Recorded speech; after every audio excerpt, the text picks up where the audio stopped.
اسرائیل میں 11 افراد اور متحدہ عرب امارات میں 3 افراد ہلاک ہونے کی اطلاعات بھی سامنے آئی ہیں. یعنی کہ ہلاکتیں ہو رہی ہیں، کیجویلٹیز ہو رہی ہیں، جو بھی اٹیکس ہو رہے ہیں، چاہے وہ پھر انٹرسیپٹ کیا ہو، اگر کوئی بھی میزائل انٹرسیپٹ کر لیا جاتا ہے ہوا میں تو اس کے بعد ایک امپیکٹ ہوتا ہے اس کا کہ جو اس کا ملبہ گرتا ہے اس سے بھی آگ لگتی ہے، اس سے بھی ڈیمیج بہت زیادہ ہوتا ہے کیونکہ اس میں بارودی مواد ہوتا ہے. جب وہ نیچے گرتا ہے تو وہ بہت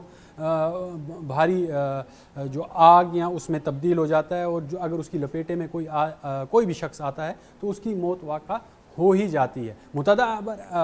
امارات کی بات کریں، اگر متحدہ عرب امارات کے جو دارالحکومت ہے ابوظہبی میں فضائی جو دفاعی میزائلوں نے رات کے اندھیرے کو روشن کر دیا کیونکہ وہ لگاتار ہٹ کر رہے تھے، لگاتار ان ڈرونز کو یا ان میزائلوں کو انٹرسیپٹ کر رہے تھے جو ایران کی جانب سے آ رہے تھے. اب عینی شاہدین یہاں نے ان کے مطابق آسمان میں مسلسل دھماکے ہو رہے تھے کیونکہ دفاعی نظام آنے والے ڈرونز اور میزائلوں کو روکنے کی کوشش کر رہے تھے. رپورٹس کے مطابق صرف ایک دن میں 131 ڈرونز اور کم از کم 6 بیلسٹک میزائل امارات کی طرف داغے گئے. یعنی وہ ہائپر سونک تو نہیں تھے کیونکہ وہ اسے انٹرسیپٹ کرنا بہت مشکل ہوتا ہے اور وہ اپنا ہدف جو ہے وہ پورا کر لیتا ہے، اپنا ٹارگٹ ہٹ کرتا ہی کرتا ہے. لیکن یہ وہ بیلسٹک میزائلز ہیں جو نارمل رینج کے ہیں، لیکن جو جس طرح سے ایران کے پاس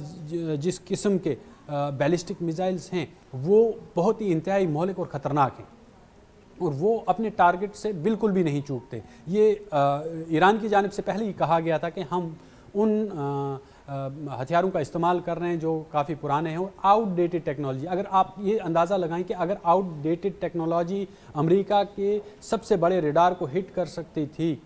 یا ابھی ہٹ کر سکتی ہے تو آپ یہ سوچیں کہ جسے امریکہ جو ہے وہ آئی آف مڈل ایسٹ کہتا تھا اسے ہٹ کیا،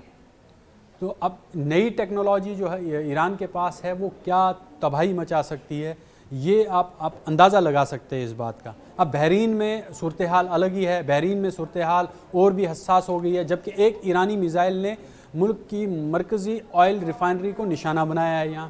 یہ ستیرا جو جزیرہ پر واقع ہے باپکو انرجیز،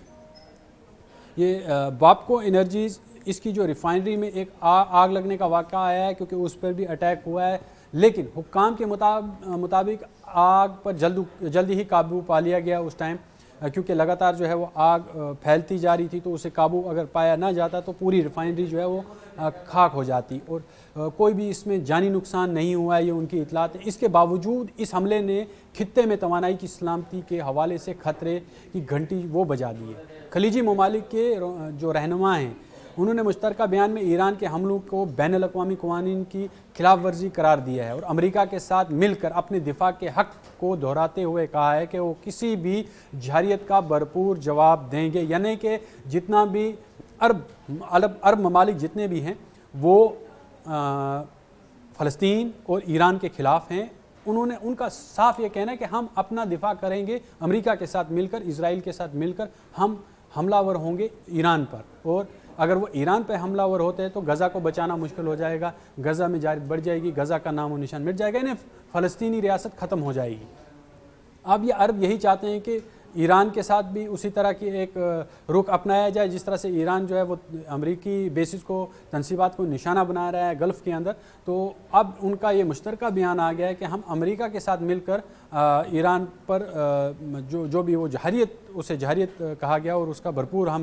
جواب دیں گے. دوسری جانب امریکہ نے بھی واضح کر دیا ہے کہ ایران کے خلاف اس کی جو فوجی کارروائیاں ہیں وہ جاری رہیں گی. صورتحال کی سنگینی کو دیکھتے ہوئے امریکی محکمہ خارجہ نے خطے میں بعض سفارتی جو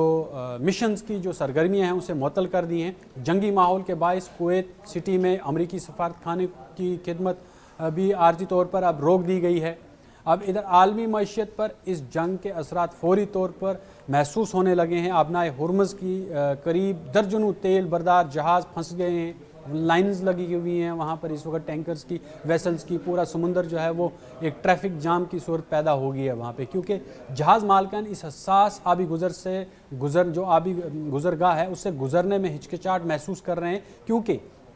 اس سے پہلے ایران نے کلیئرلی انہیں کہا تھا کہ یہاں سے آپ کوئی بھی ویسل یا جہاز نہیں گزرے گا. اب اس پر ہمارا پورا کنٹرول ہے، اگر کوئی بھی کسی بھی ویسل نے یہاں سے گزرنے کی کوشش کی تو ہم اسے نشانہ بنائیں گے. اور اس کے نتیجے میں 3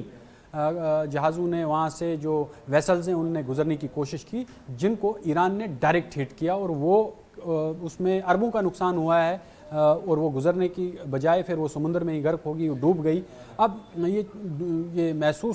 جو محسوس کر رہے ہیں، یہ جو جھٹکے ہیں اس وقت جو ایران دے رہا ہے پوری دنیا کو معاشی طور پر، یہ یاد رہے کہ اب یہ کہ دنیا کی تقریباً 20% جو ہے خام تیل کی ترسیل اس آبنائے ہرمز سے ہوتی ہے۔ یہی وجہ ہے کہ عالمی منڈی میں تیل اور گیس کی قیمتیں تیزی سے اوپر جا رہی ہیں۔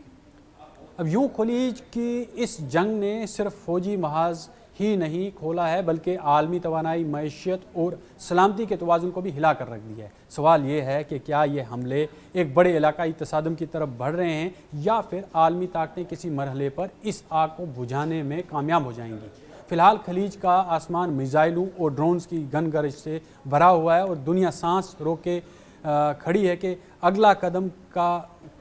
کس کا ہوگا، اور اس کا انتظار کر رہی ہیں، کیونکہ خطہ جو ہے اس وقت آگ کی لپیٹ میں ہے۔ لگاتار آسمانوں میں میزائل یا تو ڈرونز دکھائی دے رہے ہیں، چاہے گلف کی بات کریں وہ پورا گلف، چاہے UAE کی بات کریں، بحرین کی بات کریں، کویت کی بات کریں، قطر کی بات کریں، دوحہ کی بات کریں، لبنان کی بات کریں، عراق کی بات کریں، یہاں سے شام کی بات کریں، پھر آپ جارڈن کی بات کریں، مصر کی بات کریں۔ اگر اس پورے خطے کا سرکل بنائیں گے ہم تو اس میں کلیئرلی ہمیں یہ دکھتا ہے کہ اس وقت میزائلیں چاروں طرف ہیں، ڈرونز ہیں، لوگ جو ہیں وہ اس وقت گھبرائے ہوئے ہیں، لگاتار تنصیبات کو نشانہ بنایا جا رہا ہے۔ جس طرح سے یہ اقدام امریکہ نے اٹھایا ہے اسرائیل کی آئمہ پہ، اب یہ دنیا کے لیے اور دنیا کی جتنی بھی معیشت ہے، عالمی منڈیاں، جتنی بھی توانائی کی عالمی منڈیاں، ان کے لیے اب ایک خطرہ لاحق ہو گیا ہے اور ایک بحران پیدا ہونے کی صورت جو ہے وہ پیدا ہوگی۔ اب آئندہ دن یہ دیکھنا اب طے کریں گے، آئندہ دن طے کریں گے، آئندہ آنے والے جو یہ وقت ہے وہ طے کرے گا کہ یہ اونٹ جو ہے یہ کس کروٹ بیٹھتا ہے، کیونکہ ایران جھکنے کا نام نہیں لے رہا ہے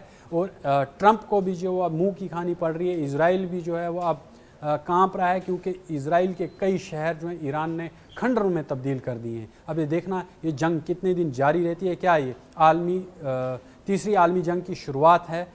اور یہ جا کر کہاں رکتی ہے؟ کیا اس میں روس اور چین بھی اپنا کردار نبھائیں گے؟ جس طرح سے نارتھ کوریا کی اگر ہم بات کریں تو یہ جتنا بھی ڈیزائن ہے اندرونی ٹنلز کا جو بھی غزہ کے اندر ہیں، یہ نارتھ کوریا نے یہ ڈیزائنز دیے ہیں۔ تو آپ سمجھ سکتے ہیں کہ اس کی قربت غزہ اور ایران کے ساتھ کتنی ہے، اور اندرونی طور پر جو معاہدے ہیں اس وقت نارتھ کوریا کے ساتھ ایران کے ڈیفنس پیکٹس ہیں اس کے ساتھ میں، تو کیا نارتھ کوریا انٹرنلی یا پھر اوپنلی اس کی مدد کے لیے سامنے آئے گا؟ اب ویسے تو تھرڈ ورلڈ وار کا آغاز تو ہو گیا ہے، اب یہ دیکھنا ہے کہ کیا یہ تھمتا ہے یا اب یہ پھیلتا ہے۔